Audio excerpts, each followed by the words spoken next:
Good morning friends. GST platform के YouTube channel में आप सभी का स्वागत है। जी हाँ फ्रेंड्स, जीएसटी के रिवर्स चार्ज मैकेनिज्म में कुछ बड़े चेंजेस जो हैं वो कर दिए गए हैं। जुड़े रहिएगा इस वीडियो के एंड तक ताकि आपको भी ये कंफ्यूजन जो आरसीएम को लेकर के आ रही है वो क्लैरिफाई हो पाए। यहाँ पर इन्होंने 50th काउंसिल मीटिंग के अंदर रिवर्स चार्ज को लेकर के कुछ इंपॉर्टेंट क्लैरिफिकेशंस जो हैं वो बता रखे हैं। जैसा कि आप देख पा रहे हैं, कंपनीज के केस में इन्होंने क्या कहा है। कंपनी का कोई डायरेक्टर है, मान लेते हैं कंपनी का डायरेक्टर है मिस्टर ए। ये अपनी कंपनी को, यानी कि इसकी कंपनी जिसमें ये डायरेक्टर है एबीसी प्राइवेट लिमिटेड, उस कंपनी में रेंटिंग की सर्विसेज दे रहा है। रेंटिंग की सर्विसेज कैसे देगा? इस ए के पास एक इमूवेबल प्रॉपर्टी है या इसका कोई कमर्शियल प्रॉपर्टी है जिसको ये रेंट पे दे रहा है एबीसी प्राइवेट लिमिटेड को, जिसमें ये खुद एक डायरेक्टर भी है और इस प्रीमाइसेस का ओनर भी है, मालिक भी है। अब यहां पर जब ये रेंट पे दिया गया तो कंपनी क्या करती है? कंपनी इसे रेंट पे करती है महीने का 50,000 रुपए। अब ये जो 50,000 रुपए company on account of rent पे कर रही है, तो क्या इस पे रिवर्स चार्ज के अंदर कंपनी को टैक्स भरना होगा? क्योंकि रिवर्स चार्ज का जो नोटिफिकेशन है 13/17, उसका एक एंट्री नंबर 6 है जो ये कहता है कि कोई भी सर्विसेज डायरेक्टर दे रहा है कंपनी को और जिसके लिए कंपनी उस डायरेक्टर को पेमेंट करती है, उस पेमेंट पे आरसीएम जो है वो एप्लीकेबल होगा।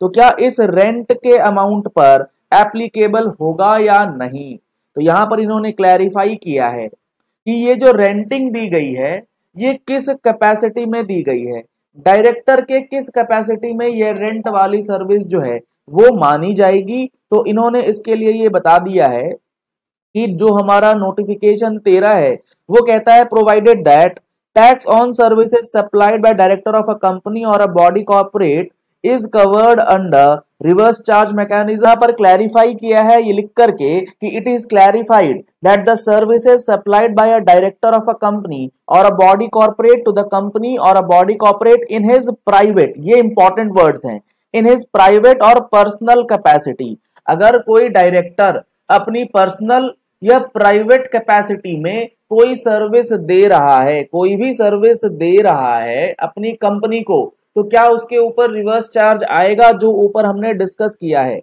तो कंपनी जो ये 50,000 रुपए का पेमेंट कर रही है ऑन अकाउंट ऑफ रेंट, क्या इस रेंट के पेमेंट पर आरसीएम पे करना है कंपनी को या नहीं? तो इन्होंने कहा है such as services supplied by way of renting of immovable property to the company are not taxable under RCM. तो ये सर्विसेज जो हैं आरसीएम में नहीं आएंगी, क्योंकि आरसीएम में कौन सी सर्विस आती है? आरसीएम में सिर्फ वो सर्विसेज आती हैं जो डायरेक्टर दे रहा है, और कौन सी कैपेसिटी में दे रहा है? इन द कैपेसिटी ऑफ डायरेक्टर। जब तक वो कैपेसिटी डायरेक्टर वाली नहीं आएगी, चाहे वो इंडिपेंडेंट डायरेक्टर हो, नॉन इंडिपेंडेंट डायरेक्टर हो, आपको आरसीएम वाली बात देखने की जरूरत नहीं है। तो आपको ये चेक करना है कैपेसिटी ऑफ डायरेक्टर वो है या नहीं during the providing of service. अगर वो पर्सनल कैपेसिटी या फिर पर्सनल के साथ प्राइवेट कैपेसिटी में दे रहा है तो आपको आरसीएम नहीं लगेगा, यहां पर डायरेक्टर के ऊपर एफसीएम लग जाएगा सब्जेक्ट टू अदर कंडीशंस। यहां पर एक बात और ध्यान में रखने वाली है, इन्होंने वर्डिंग्स यूज करा है सच एज। तो ऐसा जरूरी नहीं है कि पर्सनल और प्राइवेट कैपेसिटी में जो डायरेक्टर सर्विस दे सकता है वो सिर्फ रेंट के लिए ही देगा। हो सकता है वो कोई और भी सर्विस दे रहा है जो कि प्राइवेट और पर्सनल कैपेसिटी में हो सकती है, इंक्लूडिंग दिस रेंटल सर्विस। तो यहां पर ये कंफ्यूजन भी नहीं होनी चाहिए कि यहां इन्होंने सिर्फ रेंट को क्यों इंक्लूड किया है।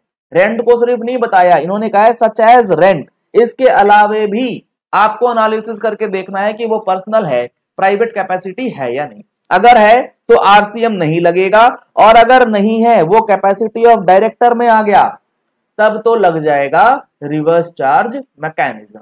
अब यहां सवाल आएगा सर ये इन द कैपेसिटी ऑफ डायरेक्टर जब है तो वो डायरेक्टर में नॉन इंडिपेंडेंट भी हो सकता है, इंडिपेंडेंट भी हो सकता है, उसमें क्या होगा?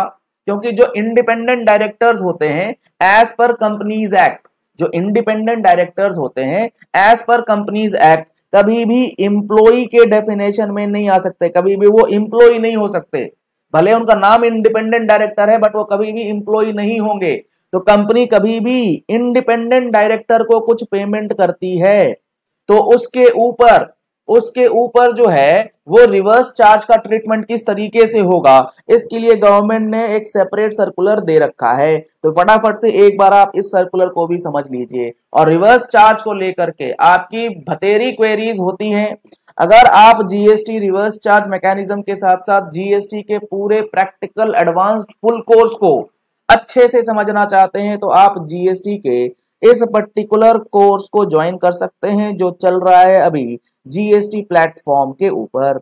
यहां आप देख पा रहे हैं जीएसटी प्लेटफॉर्म ने आप लोगों के लिए फुल कोर्स का डिटेल्ड एनालिसिस के साथ लगभग 150 घंटे से ज्यादा की क्लासेस आपको दे दी, जिसमें आपको रजिस्ट्रेशन से लेकर के रिटर्न फाइलिंग से लेकर के cancellation, revocation, reverse charge mechanism, refund किस तरीके से आप कैलकुलेट करेंगे, अप्लाई करेंगे, वो सारा का सारा एंटायर प्रोसीजर आपके लिए बताया है। चाहे वो असेसमेंट हो, स्क्रूटनी हो, डिमांड रिकवरी हो, हर एक मैटर आपको क्लियर एंड कट समझ में आएगा। अभी आपको इस पे मिलेगा कितना, 10% का डिस्काउंट अभी इस पे चल रहा है। तो जल्द से जल्द इस डिस्काउंट का बेनिफिट ले लीजिए खत्म होने से पहले। 1 साल की वैलिडिटी देंगे सर आपको हम लोग, इसमें 1 साल तक आप इस सेशंस को सुन पाएंगे, समझ पाएंगे जब तक आपको क्लैरिटी नहीं आती। नंबर्स आपको दिए गए, इन नंबर्स पे कॉल कीजिए, व्हाट्सएप कीजिए और डिटेल्स ले सकते हैं। डायरेक्टली आप देखना चाहते हैं तो प्ले स्टोर पे जाइए, जीएसटी प्लेटफॉर्म सर्च कीजिए और हमारा ये मोबाइल एप्लीकेशन डाउनलोड कर लीजिए। लिंक आपको वीडियो के डिस्क्रिप्शन बॉक्स में भी दिया गया है। अब आगे की अगर बात करें तो यहां पर जो डायरेक्टर के नेचर में जो डायरेक्टर रेम्यूनरेशन होता है उस पे क्या बात है, तो इस पे इन्होंने ऑलरेडी बता रखा है कि अगर कंपनी जो है वो इंडिपेंडेंट डायरेक्टर या फिर वो डायरेक्टर जो कि एम्प्लॉइज नहीं है उसके ऊपर लाइबिलिटी किस तरीके से आएगी। तो इन्होंने क्लैरिफाई किया है कि वो रेम्यूनरेशन जो इंडिपेंडेंट डायरेक्टर्स को पे किए गए, क्योंकि इंडिपेंडेंट डायरेक्टर्स कभी भी एम्प्लॉय नहीं हो सकते हैं by whatever name called, चाहे जैसे मर्जी कहिए, who are not employees of the said company is taxable in the hands of company on reverse charge basis। वो डायरेक्टर की कैपेसिटी में काम करेंगे क्योंकि वो एम्प्लॉय कभी हो ही नहीं सकते। तो यहां पर आपका आरसीएम जो है वो आ जाएगा। अब मान लेते हैं आप सिटिंग फीस पे कर रहे हैं किसी इंडिपेंडेंट डायरेक्टर को, तो उसके ऊपर आरसीएम लगेगा। सर अगर वो नॉन इंडिपेंडेंट डायरेक्टर रहा, अगर वो एम्प्लॉय की कैपेसिटी में है तब क्या होगा, अगर वो एम्प्लॉय की कैपेसिटी में भी है, नॉन इंडिपेंडेंट डायरेक्टर्स की कैपेसिटी में काम कर रहा है, तो फिर आपको देखना होगा जो उसको पेमेंट किया गया उसका टीडीएस क्या 92B में कटा है या फिर उसको 94J में टीडीएस काट करके आपने पेमेंट किया है, और अकॉर्डिंगली आपको आरसीएम की बात जो है वो देखनी होगी। तो इन्होंने कहा है आगे कि it is clarified that the directors remuneration which are declared as salaries in the books of companies और 192 में उसका टीडीएस काटा गया है are not taxable being consideration. जो 92B में जाएगा उस पे तो भैया ये नो सप्लाई में है शेड्यूल 3 के अंदर। अगर आप ये फुल कोर्स ज्वाइन करेंगे तो आपको इन चीजों की क्लैरिटी आएगी कि शेड्यूल 3 में क्या ट्रांजैक्शंस आते हैं, क्या नो सप्लाई होता है, किस तरीके से सप्लाई डिटरमाइन करना है।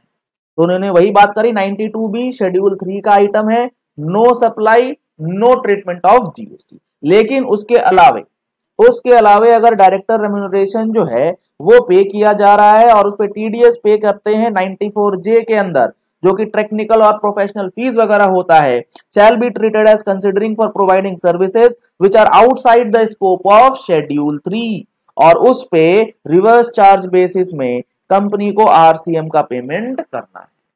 तो अब कुल मिलाकर के बात क्या हुई, मान लो यहां पर एक डायरेक्टर है, ठीक है, पहले आप ये चेक करो कि ये जो डायरेक्टर है ये पर्सनल कैपेसिटी में दे रहा है या in the capacity of directorship दे रहा है। अगर वो पर्सनल कैपेसिटी में कोई काम कर रहा है तो भैया एफसीएम में डायरेक्टर पे करेगा, एफसीएम में ही डायरेक्टर पे करेगा, आरसीएम की कोई बात नहीं।